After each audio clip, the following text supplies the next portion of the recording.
Mainers have always lived off the sea, first coming seasonally for the fish, and eventually settling year-round.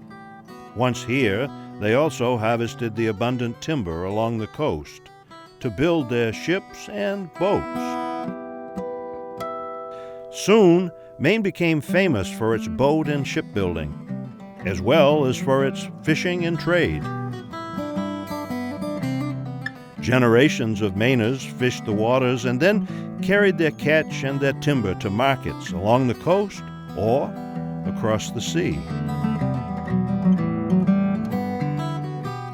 Sons and sometimes daughters followed their fathers to sea, becoming fishermen, traders, shipwrights, and boat builders. Ralph Stanley was born in Bar Harbor, Maine on February 9, 1929, into a family whose island roots could be traced back to the earliest settlement times. I believe the Stanleys came to Cranberry Island about 1755 because they were Grand Banks fishermen. And in 1754, the French were seizing colonial fishing vessels on the Grand Banks. And I think Stanley's shifted their fishing operation up on the Maine coast. And they came to Cranberry Island and went back in the winter with Marblehead. A lot of it came from Essex County, Massachusetts, Newburyport, and Gloucester, and Marblehead, Beverly, and Salem. Another bunch came from Cape Cod. I'm descended from about 20 of them, the early settlers of the island.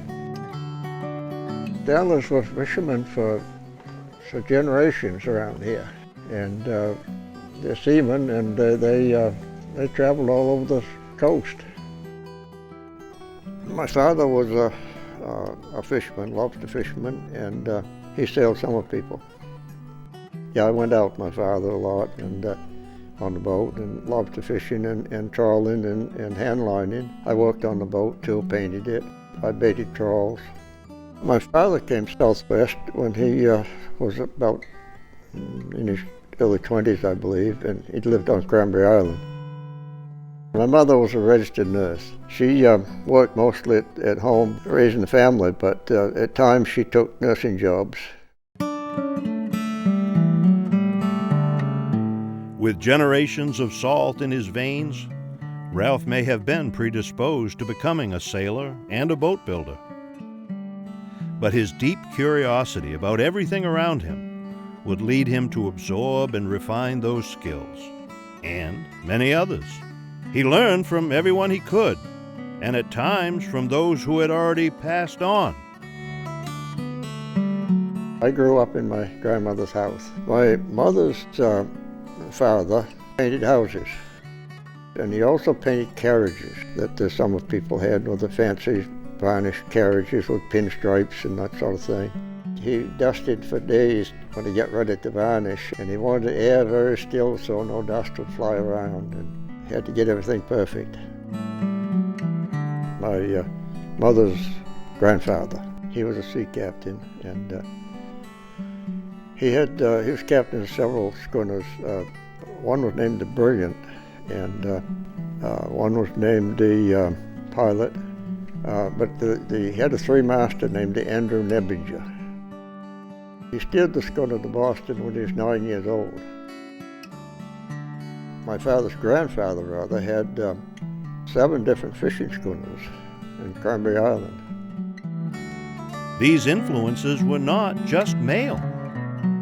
Captain Meltire Richardson, he married my grandfather's sister,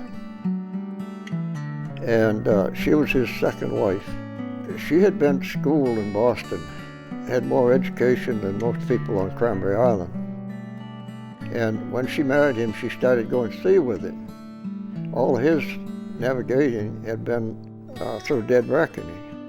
She quickly picked up navigation, and when she could figure out the courses and everything and knew where they were, why, precisely, well, they made better allotment of time in their travels. One of Ralph's lifelong friends is Albie Neilson. The two learned their seamanship together, of course from members of Ralph's extended family. Oh, I'd known Albie since I was a little boy, and because my father worked for the people. Chester Stanley, Ralph's father, worked for my grandmother. He started working for her, I think, in 1931 or 32. Chet Stanley was the captain, but he was more than a captain.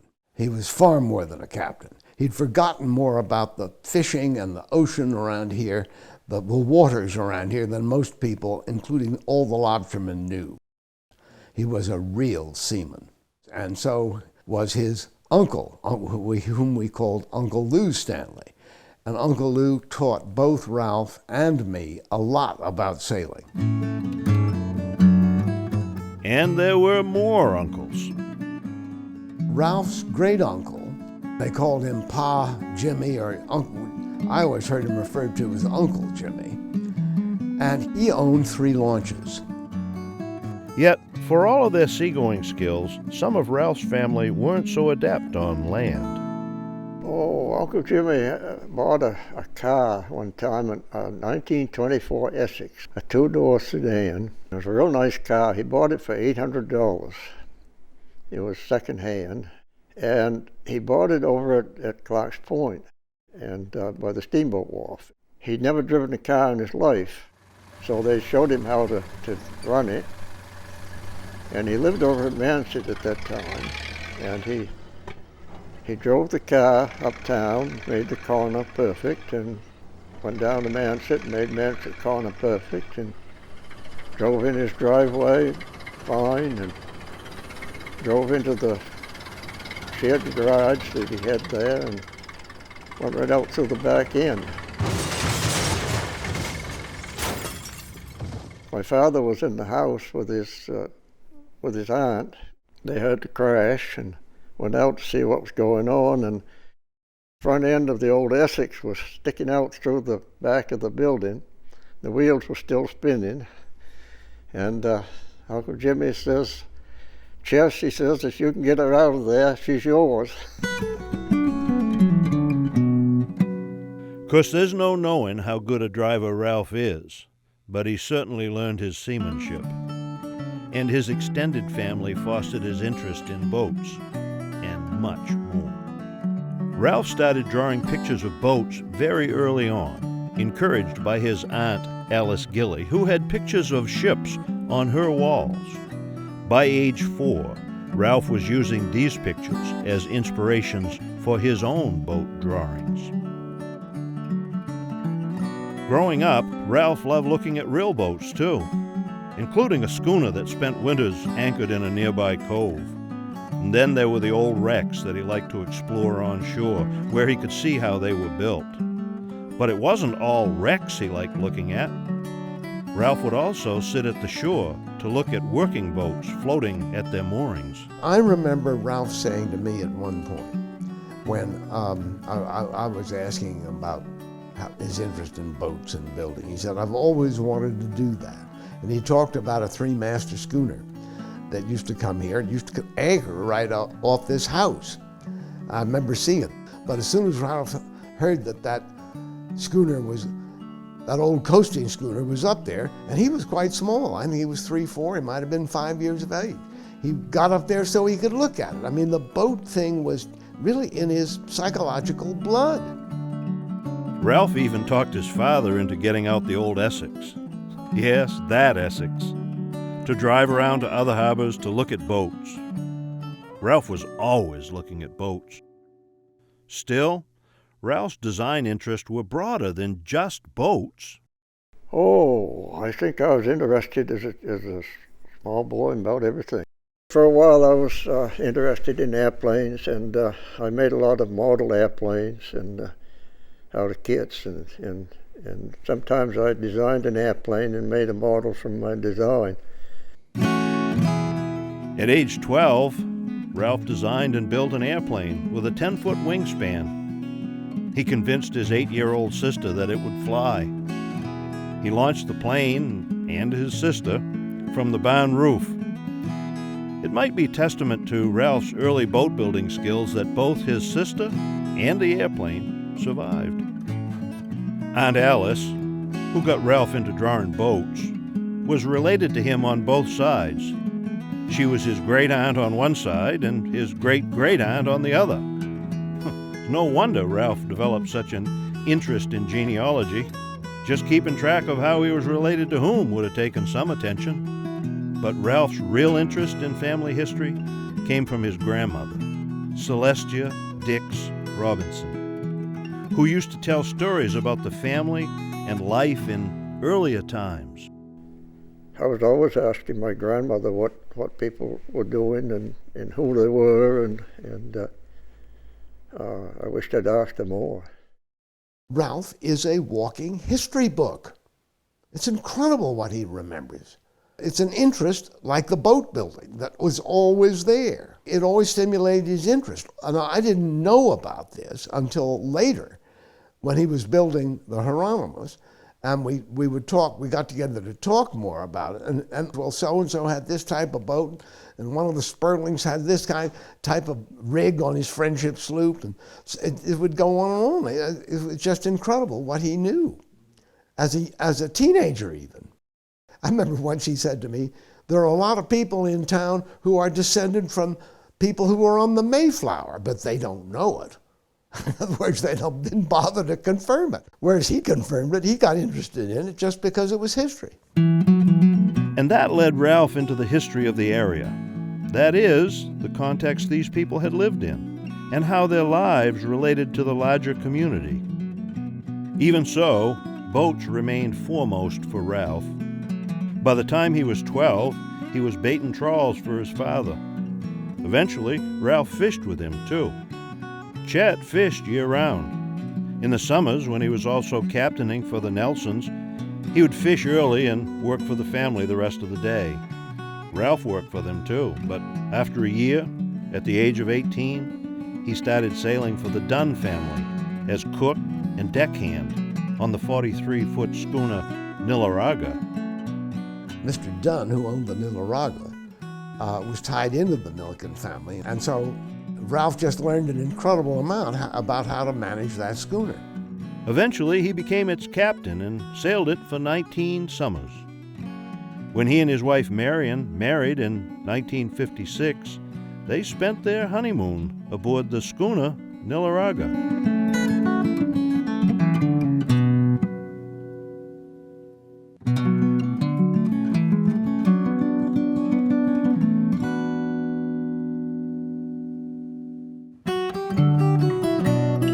Sailing aside, designing and building boats remained Ralph's primary interest. Drawing lines came easily to him. And he'd been designing boats since about age 13. Then, when he was in high school, Ralph built a 15-foot dory. Clarence LeCount and I and Lester Alley used to go out and in the evenings in the summertime and row around Greening's Island. We had 2 pairs of oars, and Lester would sit in the stern to trim it.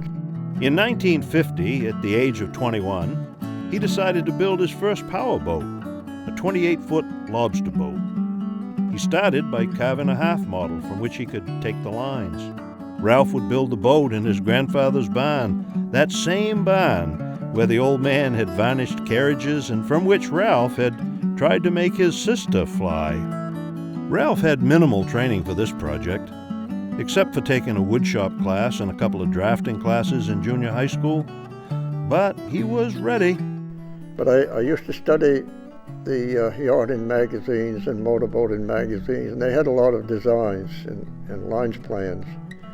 And there were a lot of books that had lines plans of vessels and boats. And I studied those, and I figured out how to do it. When I started building that boat, I worked alone. I didn't have many tools, and somebody loaned me a big jointed plane, which was a big help, and somebody loaned me an adze. I learned to use that. Oh, people gave me a lot of advice. I'd get stuck on something, and I'd go and look, and I'd ponder about it, and sometimes I'd ask Raymond Bunker or Roger Rich or somebody what to do and how they would do it, and they'd explain it to me. And I'd visit all the shops around and see what they were doing, and I'd learn a lot how things were done. His biggest influence was Raymond Bunker, who had worked at Southwest Boat until he started his own boat company with his partner, Ralph Ellis, in Manset. Interestingly, both men liked to sail. Mostly I could see what he was doing, and I'd watch how he did it. And I think he encouraged me to figure out how to do it.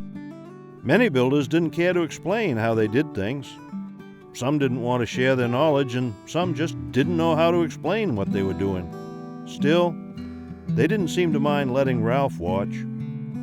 So, like many younger builders, that's how he learned to build boats. Ralph needed $150 for materials to start that first boat, so that summer he saved his sailing pay, and in the fall he started construction. I got it planked up that first winter, and the next summer I worked and got enough money to make a down payment on an engine and get enough materials to finish it, and I got it finished, and I thought, well, I'm glad that's done. I'll never have the courage to start another one. And 2 months later, a fellow came along and wanted me to build him a boat, and I couldn't wait to get started. Ralph designed, lofted, and made the molds by himself. And so, his career as a boat builder began. People have been asking him to build boats ever since. In those early years, Ralph would sail his summer family from July to October, and he would build 1 or 2 boats during the winter. As for his own boat, Ralph used it for some hand lining, but never really did much fishing. The reason, he says, is that he was not strong enough to be a fisherman.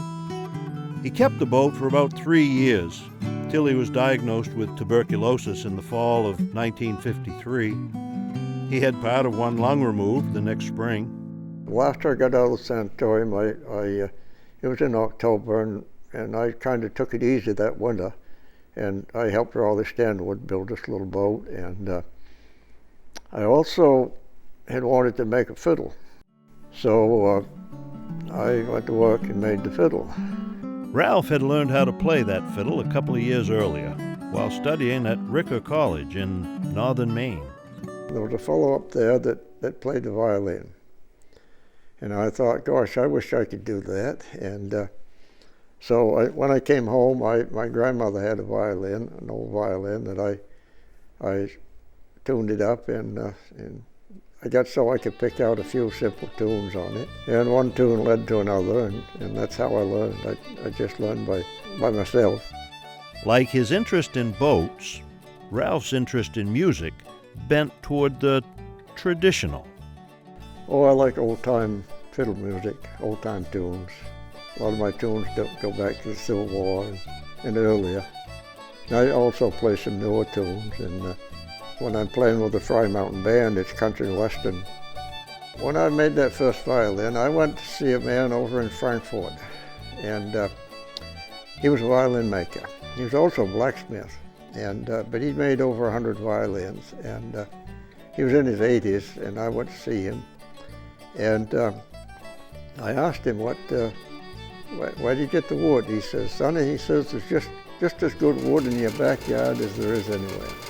Mostly the violins I've made, I've gotten the wood from whatever I had. Last one I made from a cherry back and cherry sides and neck. And the top was a spruce that blew down during a storm over on the Derrigo Road. I finished that one just a few weeks ago.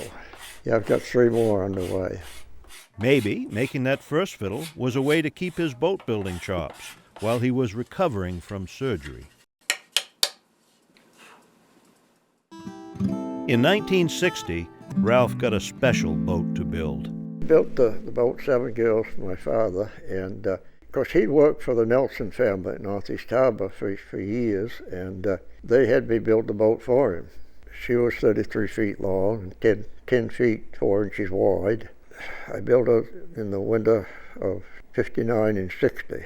My father worked with me on that boat sometimes, and painting and lifting things and helped me bend the frames in and that sort of thing. I think my father was pleased with the boat. Chet named it 7 Girls after his 7 daughters, Ralph's sisters.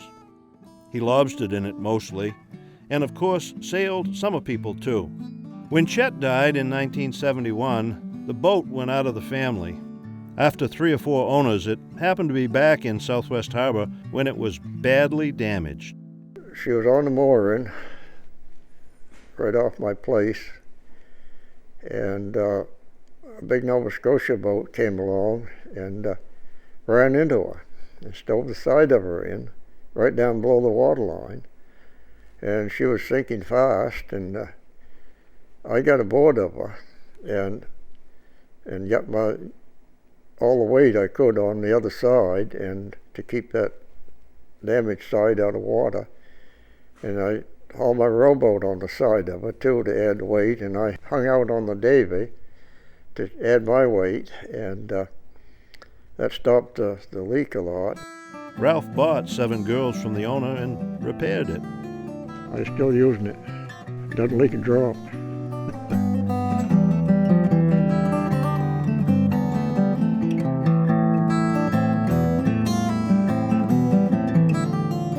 In 1971, Ralph built a boat for a client who made him a bit nervous. He was a fisherman over at Stonington, and I found out afterwards that he had built a number of boats himself. And I thought, what kind of a mess have I got into? He does things different than I will, and he'll find a lot of fault. But it turned out he was one of the best fellows I ever built for. I'd save up questions, and how do you want to do this? And he said, well, do it the way you want to do it. He says, you're building the boat. And after I got the boat built, he wrote me a letter saying that he never had anything that he appreciated more in his life. Before long, Ralph developed a reputation as a fine boat builder. At times, he had as many as 3 boats lined up for construction. And up in that old shop that I worked in, my grandfather's old paint shop, I built 27 boats in that shop, and like to froze to death doing it. On a real cold day, it'd be down below 0 when you went in and started the fire, and by quitting time, it might get up to 35. Today, Ralph's total is about 70 boats, ranging up to 44 feet. He is most proud of the work boats.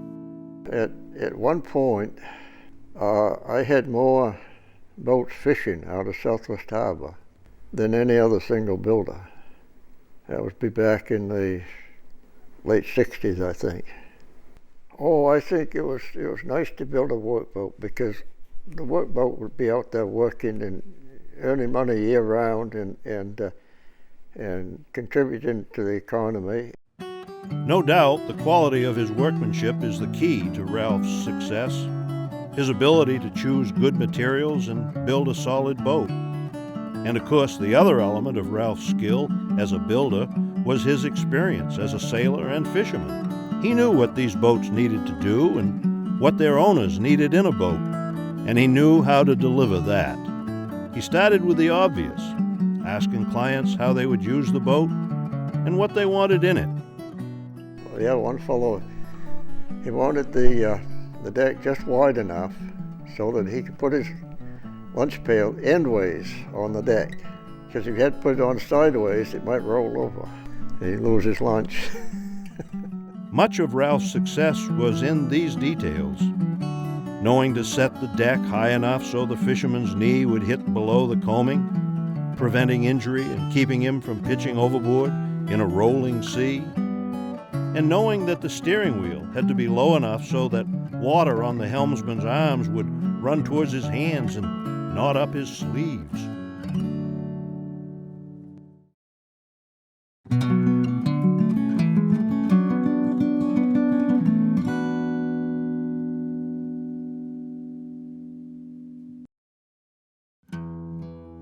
Interestingly, In spite of his long experience building powerboats, Ralph is now best known for restoring and building Friendship sloops, once the mainstay workboat of the Maine coast. I like the Friendship sloop because I like to look at them, and they look nice. And sailing one, they're easy to sail. They balance good. Friendship sloops originated in the Muscongas Bay area. It was one of the many similar sloop designs built all along the Maine coast in the late 19th and early 20th centuries. They were working boats, and they had history to them. They're a nice-looking boat. A lot of fishermen would have a boat built to suit themselves. They get the builder to maybe make it a little narrower, a little shoulder, or a little deeper. Friendship sloops were used for hauling lobster traps as well as tending fishing trawls offshore. The boat was beamy and fast, so fishermen could get their catch to market quickly. It was a well-balanced sailor that could hold its course untended to let its crew sleep or play cards on the way home. Though its proportions varied, it was known for its clipper bow, curving sheer, wineglass stern, and large gaff-rigged mainsail. The Friendship remained in use until motors eventually replaced working sails. Wilbur Morse said the Friendship sloop was a sloop built in Friendship by Wilbur Morse. But actually, they were in the days when they were popular. They were called Maine sloop boats, and a lot of them were built in Friendship. Some of the original Friendships were still working the coast when Ralph was growing up, and he developed an interest in them early. But his real involvement in Friendships began in 1961, when Albie Neilson asked Ralph to build him the 33-foot Hieronymus. I made the half model for Hieronymus, and I took the lines off the half model. I just made the model what I thought it should look like. I cut away all the wood that didn't look like a boat. And when he built the Hieronymus, he started inside the building, but when they got to the stern, they had to add a piece on the building so that it covered the stern. So, and I think that piece is still there. The Hieronymus was launched in the summer, late summer of 1962.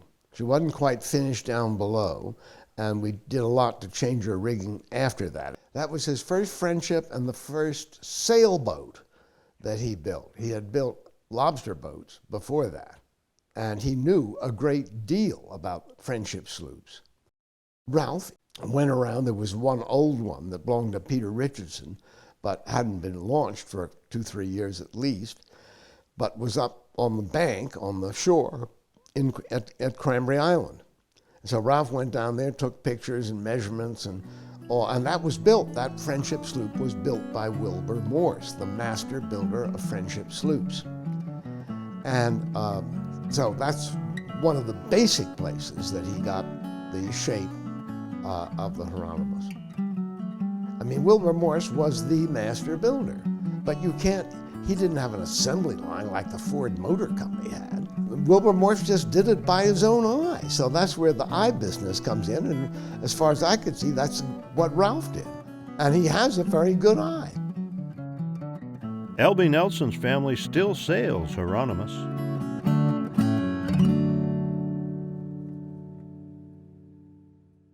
After that, Ralph went back to building powerboats. But it wasn't long before the Friendship sloop beckoned again.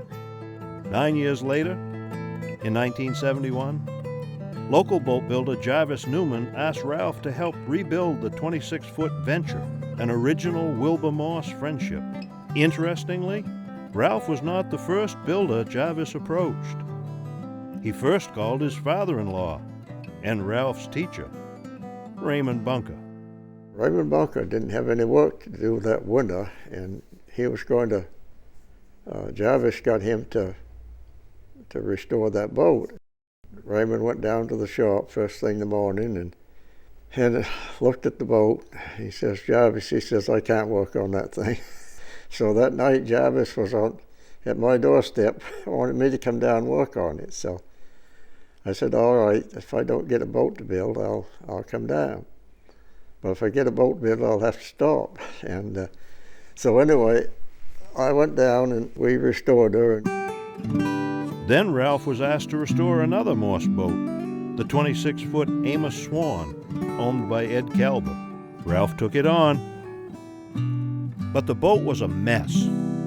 It had been so cut up and so altered that Ralph could not even get the lines off her. So he built a new boat instead.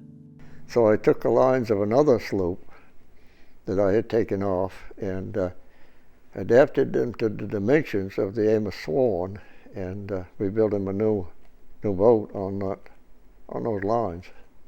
People bring their boat to restore, and some of them are just not worth restoring, and there's no historic significance to them, and the shape is gone, and there's just nothing to work from.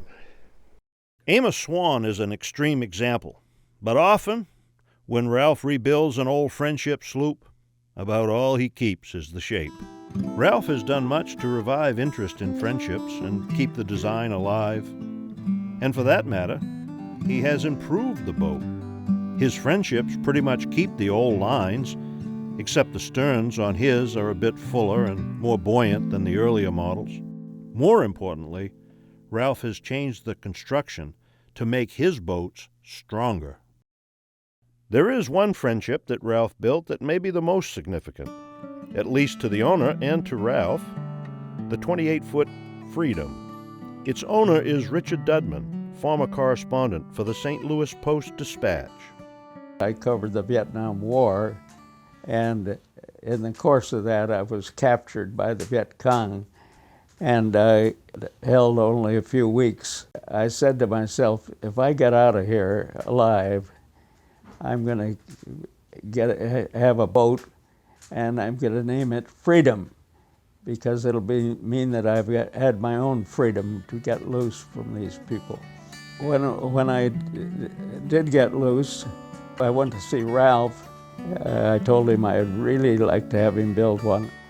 One of the nice things about him was he came up with Hieronymus, his first friendship, and he sailed over to Islesford and came up to the house, and he says, how about coming out for a sail?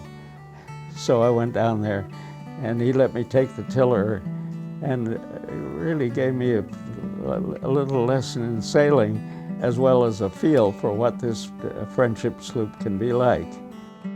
One of the great memories I have is how he went out to his mother's woodlot and found a nice straight tree for the mast, and then he shaped it with an adze.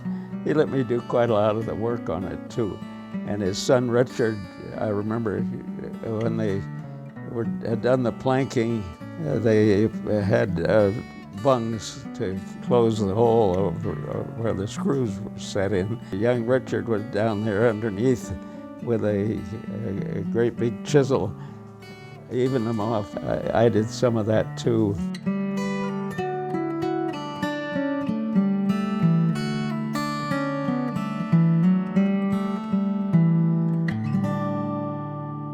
All this focus on friendship sloops had not prevented Ralph from restoring or building other classic designs. Still, Ralph says he just built whatever came along. John Wilson is the publisher of Wooden Boat, the premier magazine of wooden boat design and construction. One of the most important things I think about Ralph's experience and background, and because he grew up around boats and yachts, he was able to observe how these boats behave. I think he was a keen observer. So Ralph's ability to take that understanding and make it into a design, if he was asked to design a boat, he could, and a good boat, and fast and comfortable. He could build the boats and he could sail the boats. He understood the boat, the hull and the rig, and how it moved through the water. Pretty much no matter how hard it was blowing or you know, how steep the seas were. I mean, pretty much Ralph Stanley was the epitome of relaxation on a boat. He was completely in tune with what was going on, and he made it look so easy.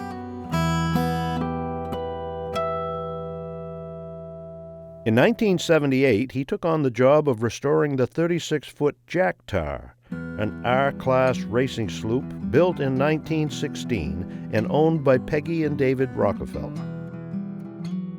The restoration took all winter and spring, and by the time Ralph was finished, there was not a single piece of the original Jack Tar left. We wanted to keep the shape as near as we could, and by taking it apart piece by piece and replacing piece by piece, we were able to keep the shape, and otherwise we would have to take the lines off and make new molds. And when you rebuild a boat, you just don't know how far you got to go. You take one thing apart and you find something else that's got to come apart, and you end up with a lot more work than you thought for. Looking back, Ralph sees that he should have taken Jack Tar's original lines and built a completely new boat. But when he started, he thought he could save a significant part of the original. John Wilson first met Ralph when he was restoring Jack Tar. I went into his shop, and he was working on the backbone, a renewed backbone for Jack Tar.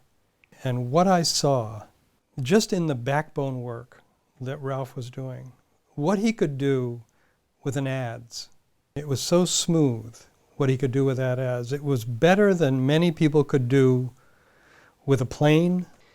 And it really introduced me to the nature of the man in a way that if he had been doing something else on the boat, if he had been planking the boat at that time, I wouldn't have realized what a gifted artisan he was. Then, in 1982, Ralph built the 28-foot ketch Rose, based on Francis Herreshoff's Rosinante design. Ralph had repaired a badly leaking Rosinante before this and found several elements of her construction he didn't care for. So he changed them. He built Rose his way. She wasn't built down. She was built sort of like on a skeg with the plank came right to a point. And he wanted an engine in the boat. And of course the boat wasn't designed for an engine, so I changed the shape and built it down to the keel, and that gave me room to put the engine in. And I changed the stern post design and put a shaft log in it. Instead of the square frames that Herreshoff used, I used a flat frame and split them on the bandsaw so they'd bend in easier.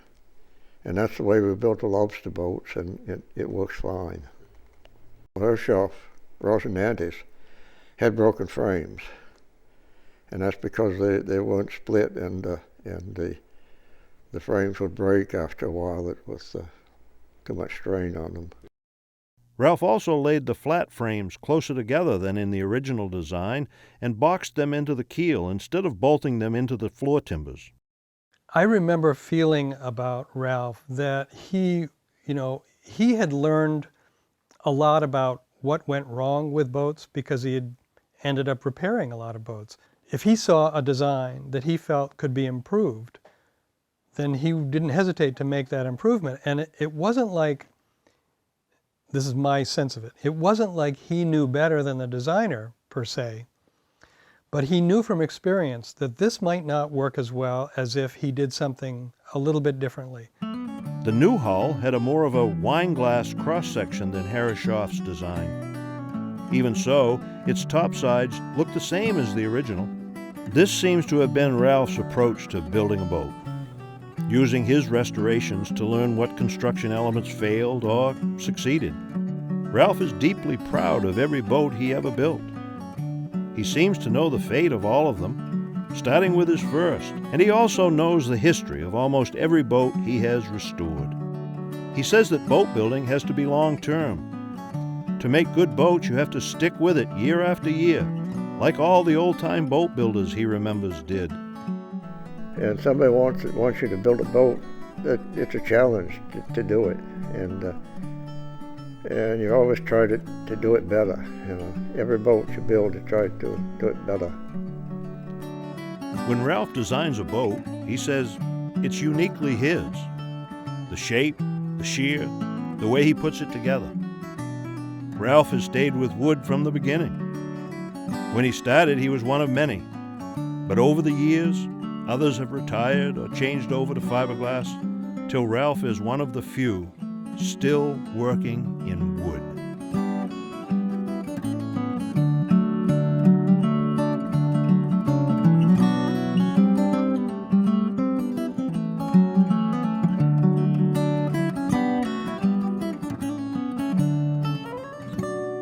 I didn't spend an awful lot of time with him building, but I'd sometimes get something to get fitted into my boat, and I'd watch him work.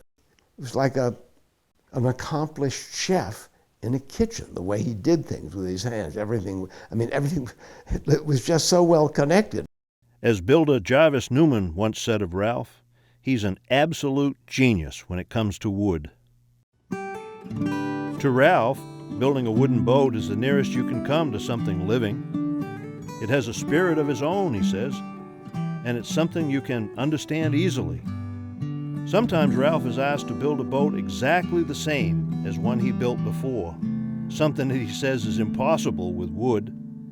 And this is a good thing, he says. For once he builds a boat, he doesn't want to build that boat again.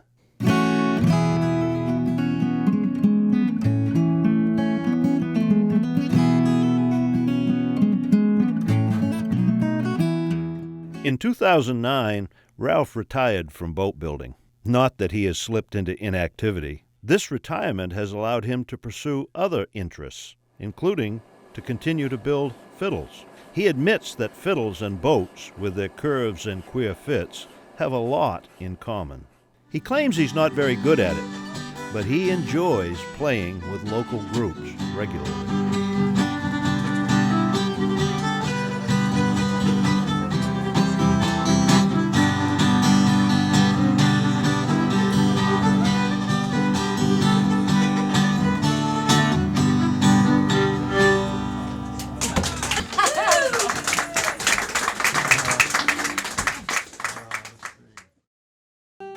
Ralph continues to study and publish work about Maine's maritime history, as well as his community's history and genealogy, an outgrowth of his childhood interests. And he teaches, sometimes to school kids about local history. One time talking to them, it didn't go so well. He sensed right away that they were bored. And so then that's when he began to say, well, what's your name? And the fellow would say what his name was. Then he said, well, did you know that your grandfather was captain of this boat, and his brother, your uncle, was captain of that boat? And went all over the place. I mean, some of the captains from this area had long voyages about which he can tell you. After that, Ralph had those school kids. They paid close attention to everything he said. Now and then, Ralph teaches boat building. Unlike the earlier builders that he learned from, Ralph wants to pass his knowledge on to others. Ralph has taught at the Wooden Boat School in Brooklyn, Maine, west of Southwest Harbor, and at the Boat Building School in Eastport, far to the east. The reason? He thought it might, as he puts it, help keep the wood alive. Ralph has a reputation as a teacher of boat builders. This is an important thing about Ralph. As much as he might have had to be careful about asking too much of the people from whom he was trying to learn something because they were protecting their own ways, he wasn't like that. I mean, he was very willing to share. He was never closed about his work and his skills. You know, I think that he realized that he was keeping something alive. And the key to his teaching? His skill as a builder. And the key to that? Ralph's oldest son, Richard, learned boat building from his father. What makes a good boat builder? A fellow that has a lot of common sense, has the ability to see the finished product before it's even begun. It has to be a jack of all trades. You have to know a lot of different things to build a boat. It takes a person that has good engineering skills. It takes a person that cares about what they're doing.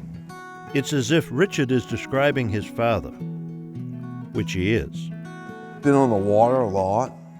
He grew up in a lobster, with his father being a lobster fisherman, and knew, a lot from that. And he was the captain on that schooner for 19 years, and he see a lot of different boats, and he paid a lot of attention to things. What made him a good boat builder was that he had those strengths that you needed for it. Loved it, and so I love it as well. It's my passion, and I think that was his passion. He had a good eye for things as well. Well, you got to be able to see things in 3 dimensions. You got to have a sense of proportion. And I can usually look at a boat and tell where the water line's going to be. It's pretty close. Raymond Bunker could do that too. To me, a great boat builder is one who understands, first of all, what's beautiful. That's a person who has a sense, an eye for the sweep of the sheer, the turn of the bilge, the tuck below that. All of those things, someone who understands how trees grow, realizing that the material in it, when it gets shaped, cut, shaped, fitted, and fastened in place, is going to have to live there for the rest of its life. It's going to have to rest there comfortably. Perhaps the most important thing in a boat builder's execution of his skill is that he understands what forces are going to be brought to bear on the hull. What's going to happen when this boat is under sail in a very, very stiff breeze, not just a little bit of breeze, but serious wind. So he has to have an aesthetic sense and a mechanical engineering understanding of what the structure is going to go through. Well, a lot of it is your eye, but I do calculations too. I calculate the displacement and the center of buoyancy, and for the sails, the center of effort, and the center of lateral resistance, and there are formulas you can go by, and so it's some mathematics and calculations. And, as Ralph says, sometimes it isn't how well you build a boat, but how well you get around the mistakes. You can always improve.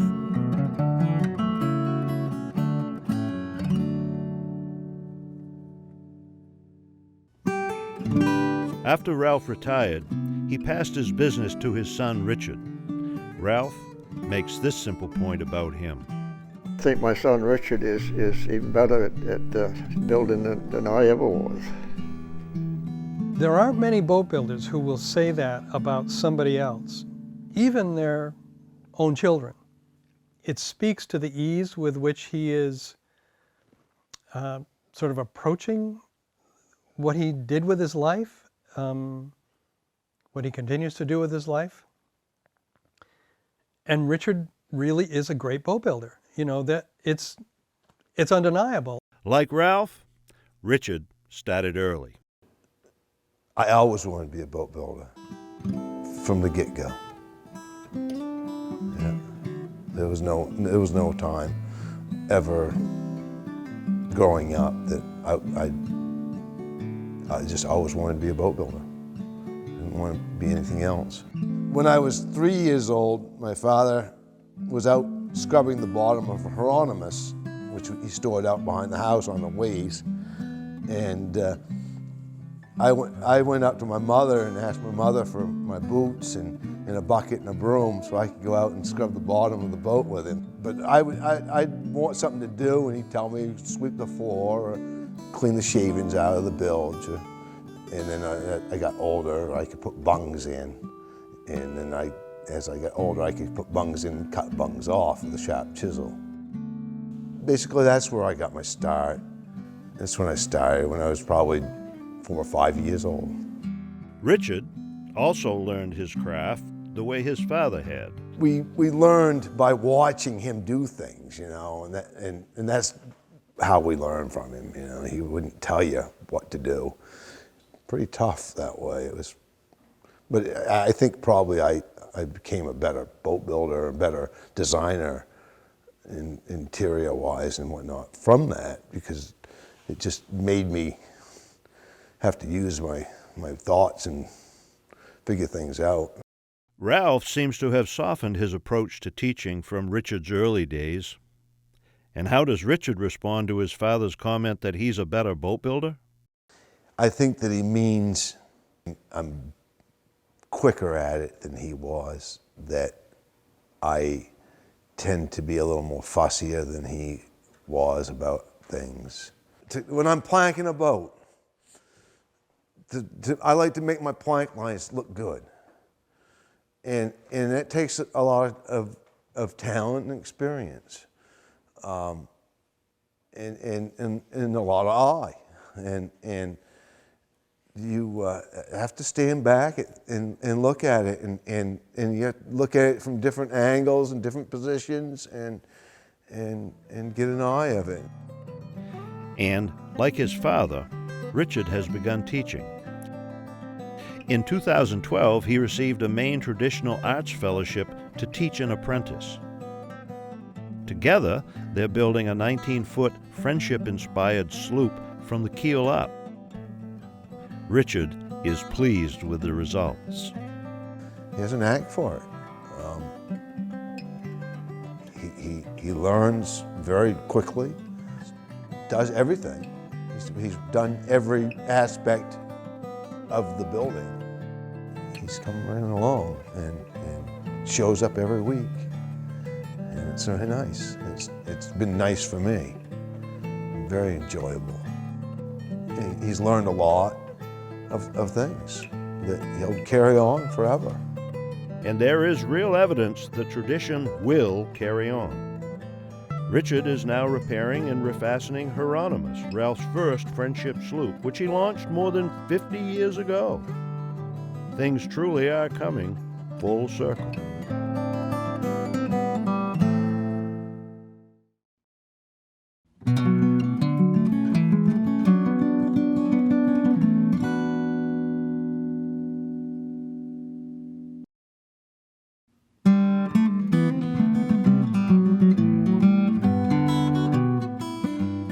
In 1999, the National Endowment for the Arts awarded Ralph a National Heritage Fellowship for excellence in boat building, recognizing him as a national treasure. Then, in 2013, the USS Constitution Museum gave Ralph the Don Turner Award for nearly 75 years constructing pristine wooden lobster boats, Maine workboats, and friendship sloops, preserving America's maritime heritage for future generations. Ralph's modest about these awards, saying he's not doing anything different from any other boat builder he knew when he was a kid. He's just the one who's left.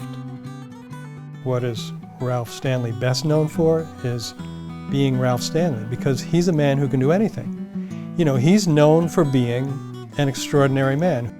It was kind of like what he was put on the earth to do, to make something work well and work beautifully. There was a human being who was an artisan and an artist, you know, a boat builder, a great sailor, and a musician. Somebody who cared about not just boats, because lots of us can be very obsessed with boats alone, but he just, you know, he cared about it all. And the tradition of it, the aesthetic of it. When Ralph started, he was, as he says, one of many, no different from any other boat builder of his day. But he is different. He carries a unique combination of skill and understanding and passion for his craft. He does indeed have an eye for wood. The hope is that others like Ralph and Richard Stanley will follow, that the tradition of beautiful, well-crafted wooden boats will continue.